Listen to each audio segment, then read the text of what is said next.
이사야서 43장 8절에서 21절까지의 말씀입니다. 제가 한 절, 여러분들께서 한 절, 이사야서 43장 8절에서 21절까지의 말씀 그렇게 교독하시겠습니다. 눈이 있어도 보지 못하고 귀가 있어도 듣지 못하는 백성을 이끌어내라.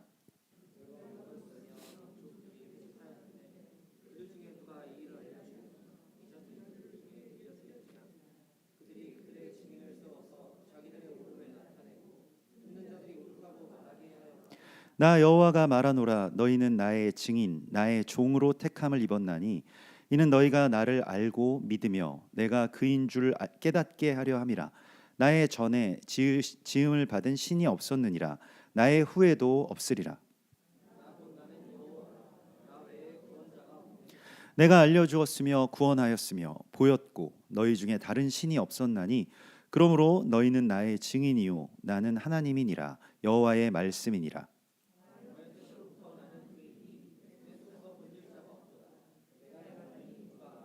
너희의 구속자요 이스라엘의 거룩하니 여호와가 말하노라. 너희를 위하여 내가 바벨론에 사람을 보내어 모든 갈대아 사람에게 자기들이 연락하던 배를 타고 도망하여 내려가게 하리라.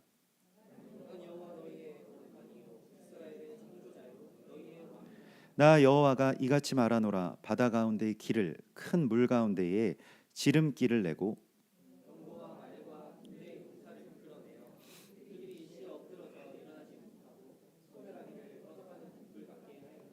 너희는 이전 일을 기억하지 말며 옛날 일을 생각하지 말라.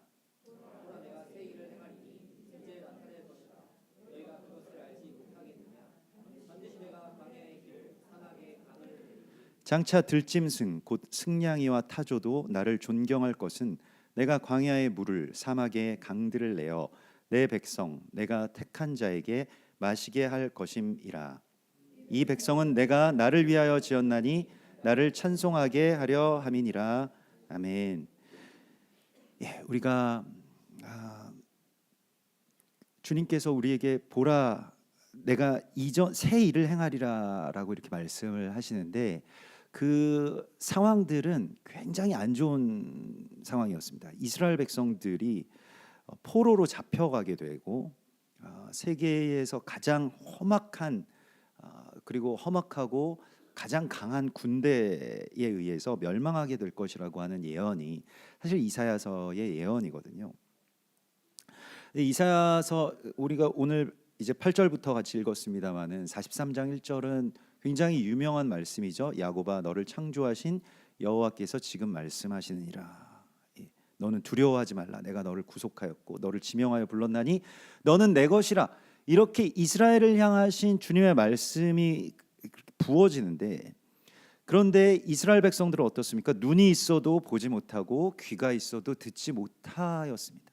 자기들이 얼마나 존귀한 백성인지를 알지 못하고 현재의 처지, 그러니까 우리는 나라를 잃어버렸고 아예 그냥 포로로 끌려와서 너무 고통스럽게 살고 있다는 거예요. 너무 두렵고 낙심되고 그런 처지가 이사야서의 그 예언 가운데에 있는 이스라엘 백성들의 처지였습니다.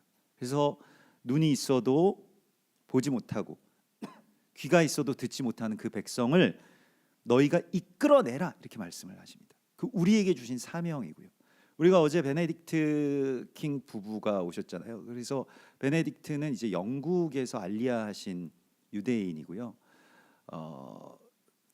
우리가 어제 나누었던 것과 같이 1919년에 이 미국에서 어떤 문방구에 들어갔던 베네딕트라고 하는 또 다른 유대인이 있었죠. 뭐 한 세기를 넘나드는 또 다른 그 유대인의 이야기를 우리가 어제도 나누었습니다. 근데 그 문방구에 들어갔을 때에 눈물을 흘리고 있는 그 두 명의 한 명은 키가 크고 한 명은 뭐 좀 키가 작은 그런 두 명의 동양인을 보게 되었는데 사진을 보면서 울고 있었다는 거예요. 그래서 무슨 사진이냐 물어봤을 때에 우리 지금 민족이 나라를 잃고 이렇게 고통을 당하고 있습니다. 그래서 1919년에 독립운동을 하다가 막 끌려가고 교회에서 그 아주 이렇게 말로 표현할 수 없는 그런 뭐 고문이나 또 투옥이나 이런 것들에 대해서 이제 선교사님들이 찍은, 외국인 선교사들이 찍은 그 사진을 그들이 받아서 두 명이 보고 있었다는 것입니다. 그래서 어떻게 이런 일이 있을 수 있느냐, 같이 마음에 너무 고통을 같이 느껴서 거기에 대해서 우리가 이걸 알려야 되겠다라고 해서 그 필라델피아에서 1919년에 큰 이제 이 조선을 위한 그런 집회를 열었죠. 그때 만났던 그 문방구에 있던 두 명의 동양인들이 바로 서재필과 이승만 박사님이셨다는 겁니다. 그래서 그때는 그분들이 우리를 위로해주고 또 정말로 지극히 작은 나라고 또 너무 두려움 가운데 휩싸인 우리 나라를 위해서 유대인들이 또 열방이 우리를 위해서 헌신하고 피 흘리고 그래서 우리가 살았다라고 한다면 이제는 주님께서 우리에게 그들을 향해서 말하라고, 그들을 이끌어내라고 말씀을 하십니다. 그들에게 누가 이 일을 들려주겠느냐. 오늘 이 8절과 9절의 말씀은 모든 민족들 가운데서 그 존귀한 이스라엘의 존귀함을 그들에게 누가 알려주겠느냐라고 말씀을 하시고 있습니다. 그래서 어떤 증인이 필요하다는 거예요. 우리에게 당신들이 하나님께서 당신들을 통해서 역사하실 그 큰 일들에 대한 증언을 하라고 말씀을 하시고 있습니다. 그래서 너희는 이제 이렇게 그들에게 선포하고 외치라고 말씀을 하십니다. 또 이것과 연결되어서 우리의 자녀들도 대부분의 경우는 굉장히 위축되어 있죠. 자신감도 없고 뭘 이렇게 적극적으로 하려고 하는 것보다는 내가 무언가에 대해서 잘 못한다라고 하는 어떤 생각이나 또 열등감이나 또 비교 안에서 뭐 나의 상황이나 나의 현재의 어떤 능력이나 이런 것들만 보고 굉장히 이렇게 안타까운데 하나님께서 행하실 일들에 대한 어떤 기대보다는 자기 자신의 지금 현재의 상태에 대한 낙심들로 이렇게 묶여 있는 경우를 굉장히 많이 보게 됩니다. 그래서 난 뭘 잘 못하고 또 잘 못할 것 같고 상황도 좋지 않고 이런 것들이죠. 그래서 그들을 이끌어내라고 주님께서 말씀을 하시는 거예요. 그런데 오늘 주님께서 우리 안에서 행하실 이 새 일에 대하여서 우리에게 오늘 말씀하시는데 그 아이들과 우리 청소년들과 같이 나누었던 말씀과 동일합니다. 너희는 이전 일을 기억하지 말며 옛날 일을 생각하지 말라. 이거 18절의 말씀이죠. 이사야서 43장 18절의 말씀. 이전 일을 기억하지 말며 옛적 일을 생각하지 말라. 이것이 주님께서 우리 안에서 행하시는 새 일과 연결되어 있어요. 이 자체가 사실은 우리에게 주시는 새 일입니다. 우리 안에서 행하시는 새 일이고요. 주님께서 우리 안에서 어떤 새 일을 행하실 때에 자꾸 이전 일의 기억에서 벗어나지 못하는 경우가 있습니다. 내가 갖고 있는 어떤 기억에 대한 것을 주님 앞에 드리는 것, 나의 기억을 주님께 드리는 것이 거룩한 산 제사입니다. 그래서 우리가 두 가지를 주님께서 새 일을 행하게 하시기 위해서 두 가지를 드려야 되는데요. 첫 번째가 기억이고 두 번째가 생각입니다. 근데 기억과 생각을 주님께 드리는 것입니다. 기억이라고 하는 것을 히브리어를 찾아보면 굉장히 특이하고 신비로운 단어를 찾게 되는데 바로 자카르라고 하는 말을 씁니다. 자카르, 뭐 지크론, 뭐 이게 이제 기억인데 이 뭐 지크론은 이제 기억인데 기억하다라고 하는 이 자카르라고 하는 말은 원래는 제물을 드릴 때에 수컷을 드린다라고 할 때 그 수컷을 말합니다. 그래서 아들이 되다, 아들, 수컷 이런 것입니다. 말라기서 1장에 보면 짐승떼 가운데 수컷이 있거늘 너희가 그 수컷을 드리기를 거절하였도다라고 하는 하나님의 탄식을 보게 됩니다. 근데 그것은 무엇이냐면 우리 안에서 우리의 어떤 기억이라고 하는 것을 주님 앞에 온전하게 드리라고 말씀하시는 주님의 부르심입니다. 여러분 과거의 기억에 매여서 살아가는 사람들이 많이 있습니다. 우리의 자녀들 같은 경우에도 좋은 기억이 있고 또 좋지 않은 기억도 있는데, 기억이라고 하는 것은 일종의 그 과거에 있었던 일들에 대한 나의 선택이죠. 하나님께서 과거를 저는 바꾸실 수 있다고 생각합니다. 우리가 기도하면 바꾸실 수 있다고 생각하는데, 뭐 과거에 지나간 일을 뭐 어차피 지나간 거는 다 끝나버린 일이다, 그걸 어떻게 바꾸느냐, 우리는 그렇게 반문할 수도 있겠습니다만은, 하나님께서 실제로 초자연적으로 과거에 가셔서 시간의 주관자이시기 때문에 정말 바꾸실 수도 있겠죠. 저도 가끔씩 그런 기도도 합니다만은, 뭐 그것은 우리의 차원의 이야기는 아니기 때문에, 우리의 영역의 이야기는 아니기 때문에, 그건 뭐 하나님께서 그렇게 해주시면 감사하겠다라고 하는 기도를 우리가 할 수는 있겠죠. 다만 우리의 과거에 대한 나의 기억의 선택은 바꿀 수가 있습니다. 어떤 관점으로 볼 것인가. 그래서 우리 자녀들도 몇 살 때까지 기억이 나냐 제가 물어봤어요. 그랬더니 어떤 친구들은 뭐 기억이 쌩쌩해서 그런지 몰라도, 기억의 용량이 다 차지 않아서 그런지 몰라도 기억을 이제 점점 지워가면서 우리가 살지 않습니까? 중요한 것만 내비두고. 근데 뭐 2살 때 기억이 난다.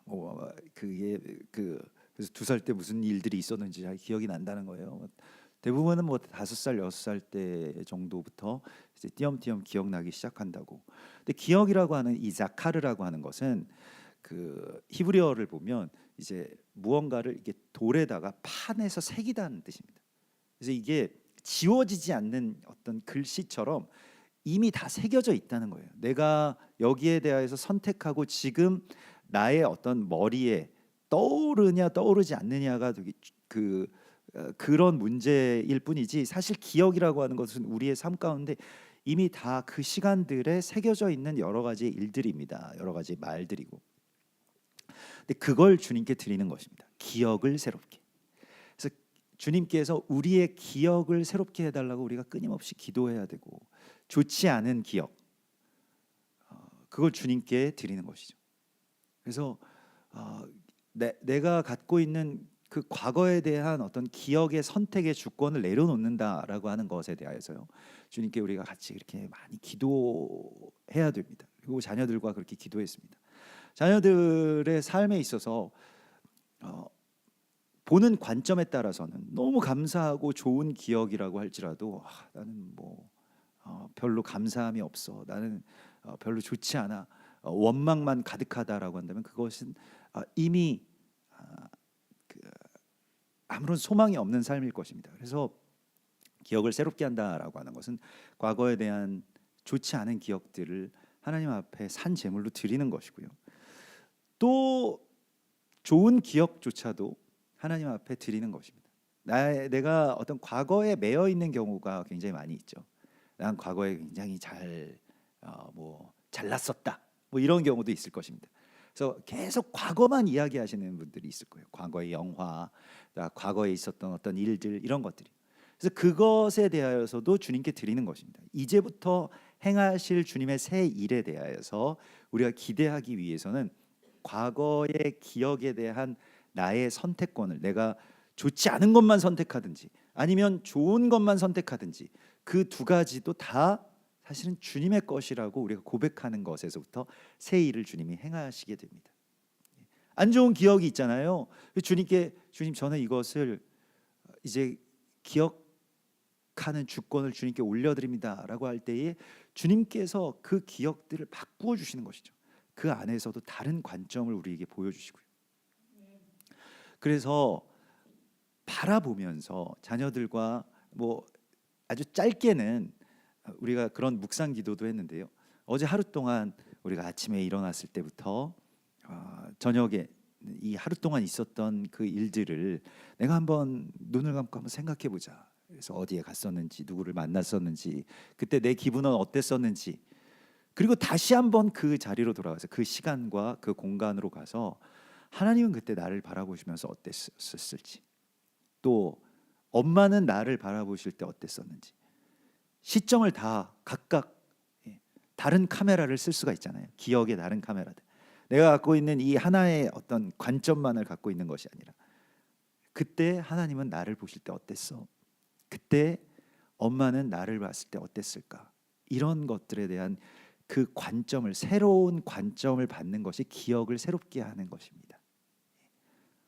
어떨까요? 우리가 그래서 주님이 새 일을 행하신다라고 할 때 자꾸 어떤 외부적인 요소, 뭐 크게 무슨 뭐 어떤 일들이 외부에서 생긴다든지, 무슨 아버지의 뭐 사업이 엄청나게 막 크게 막 뭐 대박이 나신다든지, 뭐 이러한 것들만을 우리가 생각하고, 내가 뭐 어디에 무슨 뭐 어떻게 된다던가 이런 상황들만을 생각하는데, 그 상황의 새 일이 아니라 내 내면에서 그 기억의 관점이 새로워져야만 현실의 이야기들과 미래의 일들이 바뀔 수가 있습니다. 그래서 자꾸 하나님께서는 우리에게 그 기억을 드리라고 하시는 거예요. 짐승 가운데 그 수컷, 그 자카르를 드려라. 그 기억을 드려라. 그래서 우리가 때로는 그러면 나는 그때 너무 억울하게, 또 나는 너무 가혹하게 그때 고난을 당했습니다 라고 하는 그런 기억들이 있지 않습니까? 우리 민족에게도 그런 기억들이 새겨져 있습니다. 근데 저는 그 기억들이 절대로 누군가에 대한 증오나 원망이 되어서는 그것은 저주라고 생각합니다. 그렇죠? 일본에게 우리가 그렇게 많이 당했어요. 그래서 가끔 어떤 분들은 일본 놈이라고 부르기도 합니다. 우리가 그렇게 당한 게 있는데 그걸 그냥 쉽게 놓아줄 수가 있느냐. 그러나 또 다른 관점에서 그 가해한 그 가해자들에 대한 회복의 열쇠는 또 우리가 갖고 있겠죠. 피해자들이 갖고 있을 것입니다. 그래서 우리가 용서하고, 용서를 넘어서서 그들에 대한 하나님의 마음을 품고, 그들도 사실 어찌 보면 사단의 그냥 도구로 그 저주 가운데서 그런 일들을, 자기들이 무슨 일을 하는지도 모르고 했을 거 아니겠습니까?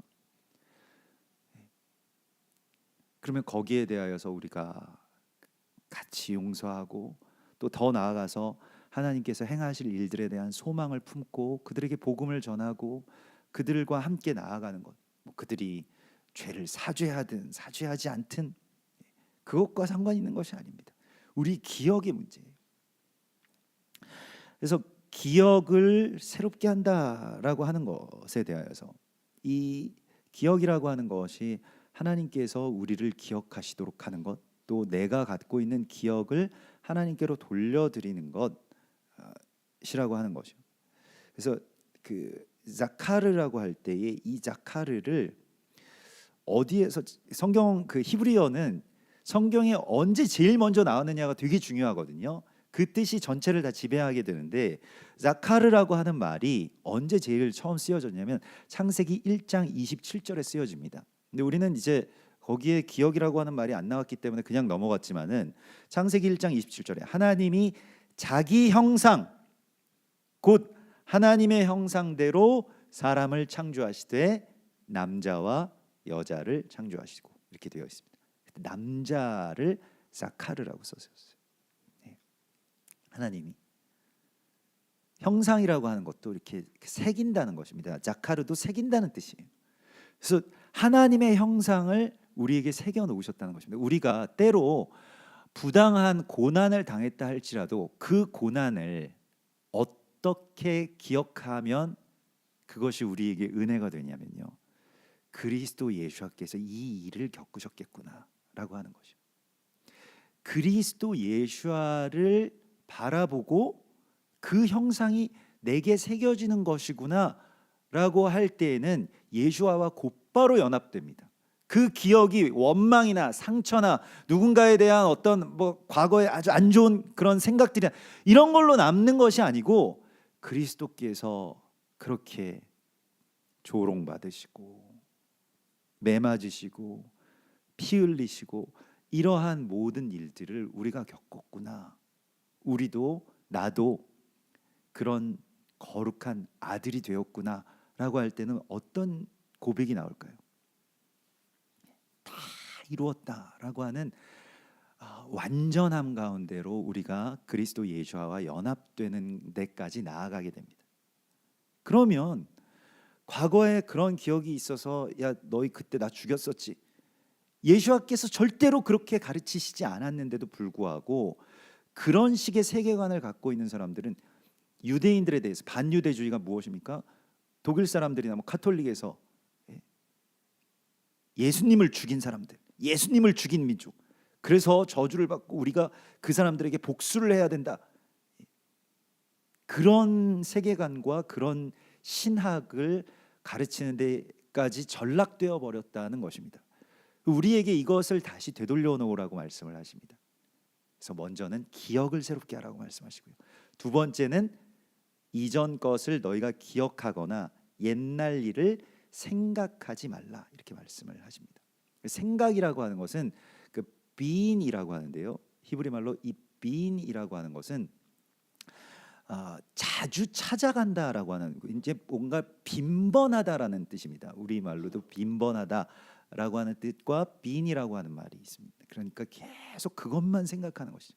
내 생각에서 많은 부분을 차지하고 있는 게 무엇인가? 지금 현재의 우리의 어떤 사고 활동이나 아니면 내가 눈이 뭘 보고 있는지, 귀가 뭘 듣고 있는지가 이 being과 관계가 있어요. 그래서 계속 뭐에 대해서 계속 우리가 주목해서 보느냐가 바로 being입니다. 이걸 드리는 거예요. 생각을 드린다라고 할 때 나 자꾸 이것만 생각해. 계속 이것만 생각하게 되고 여기에만 내 어떤 신경이 쓰인다라고 할 때 보통 이 being이라고 하는 말을 쓰는데요. 이걸 주님께 드리라고 말씀을 하시고 있습니다. 여러분이 무엇에 대해서 많이 생각하시는지. 생각을 주님께 드리는 것에 있어서는 우리가 주님에 대한 생각을 많이 하면 되죠. 주님 마음이 어떠세요? 주님 어떠십니까? 주님의 뜻은 어떠십니까? 주님이 지금 기쁘시죠? 주님이 지금 애통해 하시죠? 이런 것들에 대하여서 주님 앞에 우리가 드리는 것이고요. 또 원래 이 being이라고 하는 말은 총명과 명철이라고 하는 뜻을 갖고 있습니다. 그런데 총명과 명철은 역설적이게도 이 being이라고 하는 것은 분별하다라고 하는 뜻인데, 이 being이라고 하는 말이 어디에 쓰이냐면 선악을 분별한다라고 할 때. 그래서 창세기에 보면 너희가 창세기 3장에 보면 그 선악과에 대하여서 선악을 분별하는 나무 열매를 너희가 먹지 말라, 이렇게 말씀을 하시거든요. 근데 여자가 그것을 취하죠. 그래서 우리가 무엇을 드리느냐라고 할 때에 이 분별에 대하여서 하나님의 뜻을 분별하는 것, 하나님이 어떤 뜻을 갖고 계신지를 빈번하게 생각하는 것이 우리가 생각을 드리는 것이고요. 우리가 하지 말아야 될 것은, 우리가 하지 말는 것으로 주님께 드려야 되는 것은 바로 이 선악에 대하여서 생각하는 것입니다. 주님이 너희가 사람이 그 부모를 떠나서 둘이 합하여 한 몸을 이룰지니라 라고 하시는 주님의 사명이 있잖아요. 우리 보미 형제님 이제 이번 주에 결혼하실 텐데 둘이 합하여 한 몸을 이룰지니라 라고 하시는 그 말씀의 바로 앞절에 나온 말씀이 너는 선악과를 먹지 말라 라고 하는 말씀입니다. 둘이 합하여서 한 몸을 이루려면요, 선악과를 먹어서는 안 됩니다. 자꾸 이렇게 장점과 단점을 내가 나누어서 생각해서는 안 된다는 거예요. 그냥 나로 생각하는 거예요. 이제는 이 사람은 다 좋은데 이게 안 좋아, 아니면 이 사람 좋은 거 하나도 없어, 뭐 이런 식의 어떤 판단과 분별을 하나님 앞에 드리는 것이죠. 분별의 눈이 밝아지게 되면요, 서로의 수치를 보게 됩니다. 그때부터 분리가 시작되고 지옥이 시작되는 거예요. 둘이 한 몸을 절대로 이룰 수가 없습니다. 그렇게 되면 둘이 한 몸을 이룬다라고 할 때 너 뭐가 잘못됐다, 이거는 내가 생각할 때 이건 아닌 것 같다, 이런 것들이 없어야 됩니다. 아닌 것 같을 때는 어떻게 되는 것일까요? 내 분별을 다시 선악과를 되돌려 놓는 것이 십자가입니다. 그 예수와의 십자가의 이야기도 이 분별을 되돌려 놓는 이야기거든요. 그래서 골로새서 3장 10절에 보면 우리가 계속 지난 1월 첫째 주부터 계속해서 나눈 말씀이죠. 새 사람을 입었으니 이는 자기를 창조하신 이의 형상을 따라, 이 형상이라고 하는 것이 자카르, 조각해서 새긴 하나님의 형상을 따라, 그리스도 예수와의 형상을 따라 어떻게 되었냐면 지식에까지 새롭게 하심을 입은 자니라, 이렇게 말씀을 하신 것입니다. 이게 골로새서 3장 말씀이에요. 성경이 있으신 분들은 한번 찾아보시면 좋을 것 같은데, 골로새서 3장을 보면 골로새서 3장 10절의 말씀이 새 사람을 입었으니 이는 자기를 창조하신 이의 형상을 따라 지식에까지 새롭게 하심을 입은 자니라, 이렇게 말씀을 하시고, 8절과 9절은 어떻습니까? 우리가 버려야 될 옛사람의 자아인데요. 한번 같이 읽어볼까요? 이제는 너희가 이 모든 것을 벗어버리라. 옛사람을 벗어버리라고 말씀하시는데 그 옛사람은 무엇입니까? 곧 분함과 노여움과 악의와 비방과 너희 입에 부끄러운 말이라. 너희가 서로 거짓말을 하지 말라. 옛사람과 그 행위를 벗어버리고, 10절에 새 사람을 입었으니 이는 자기를 창조하신 이의 형상을 따라 지식에까지 새롭게 하심을 입은 자니라. 다시 한번 우리가 복습하는데요, 지식에까지 새롭게 하심을 입은 이 새 사람을 입은 자는 어떤 사람입니까? 항상 막 분노가 차 있고, 막 이거 잘못됐어 막 분노하고, 또 노여워하고, 악의에 찬 막 비방, 뭐 걔네는 뭐 잘못됐어, 얘는 뭐 마귀의 자식들이야, 이런 것들을 다 벗어버리고, 그것에 대해서는 주님이 하신 말씀이 있어요. 그런 거 다 거짓말이라고 말씀을 하십니다. 팩트인데 뭘 거짓말이라고 하느냐라고 할 때에 그 진리는 팩트와는 좀 다르죠. 진리는 그리스도 예수와의 십자가입니다. 십자가가 그 모든 분노와 원한과 악의에 찬 비방을 축복과 하나됨의 이야기로 바꾸는 거죠. 12절의 말씀 한번 읽어볼까요? 12절, 그러므로 너희는 하나님이 택하사 거룩하고 사랑받는 자처럼 긍휼과 자비와 겸손과 오래 참음을 옷 입고. 새 사람은 바로 이런 사람입니다. 어떤 사람일까요? 긍휼과 자비와 겸손과 오래 참음을 옷 입는데, 이거는 옷을 입는다라고 하는 것은 아직 내가 이게 내 자신이 그렇지 않아도 그런 것처럼 일단 옷을 입으라는 거예요. 여기 보십시오. 12절에 그런 사람처럼. 그리고 13절에 같이 읽겠습니다. 누가 누구에게 불만이 있거든 서로 용납하여 피차 용서하되 주께서 너희를 용서하신 것 같이 너희도 그리하고. 뒤에 이 모든 것 위에 사랑을 더하라. 이는 온전하게 매는 띠니라. 아멘. 그래서 우리가 자녀들이 때로는 그 기억을 버리지 못하고 생각을 버리지 못하면 복수하잖아요. 누군가에게 삶으로 복수합니다. 자기 자신에게도 복수하고요. 그것이 뭐 분노로 나타나거나 이상 행동으로 나타나거나, 아니면 아예 삶을 포기한 듯하는 어떤 그런 행동으로 나타나거나, 뭐 이렇게 되는 이 세대의 어떤 불안 가운데 우리가 살아가고 있습니다. 그런데 오늘 주님께서는 우리에게 누가 누구에게 불만이 있거든 피차 용서하고, 그리고 이것이 바로 우리가 새 사람을 입는 일이라고 말씀을 하시고 있습니다. 새 사람을 입을 때 여러분들이 새 일을 하나님께서 여러분들 안에 행하실 것인데, 거기에서 지금 계속 그것을 막고 있는 무언가가 있다는 것입니다. 그게 우리의 저주인데 그 저주의 옷을 벗어버리라고 말씀을 하시고 있습니다.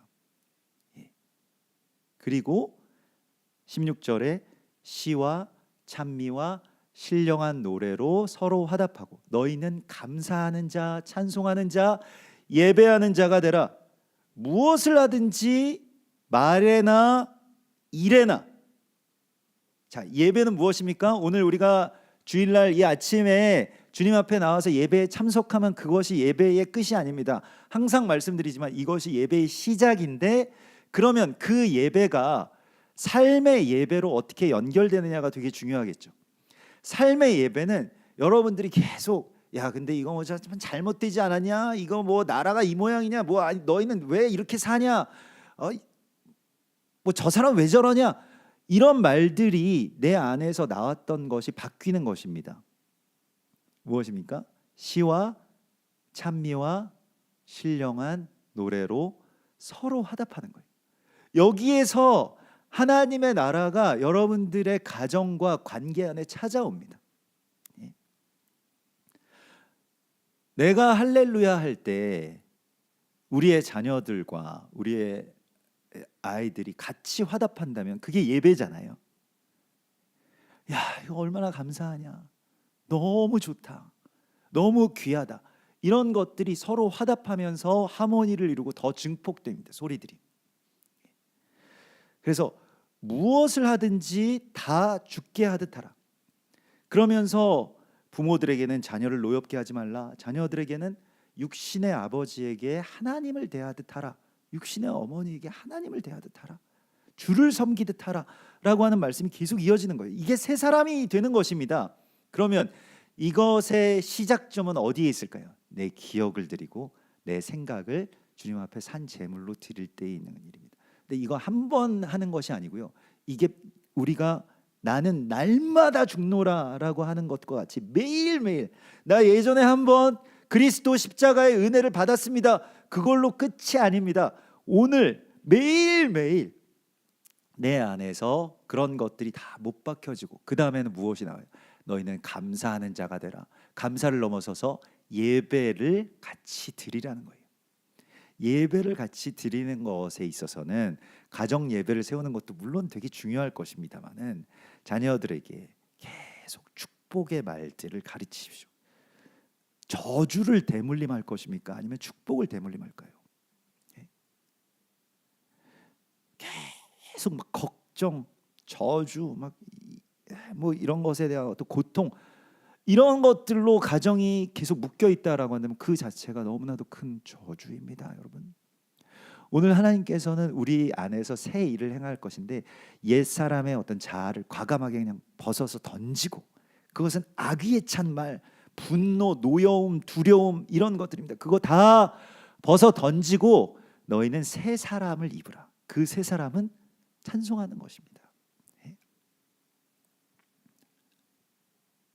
너무너무 감사한 그 관계와 또 그 풍성한 예배가 여러분들 삶에 새롭게 시작될 것입니다.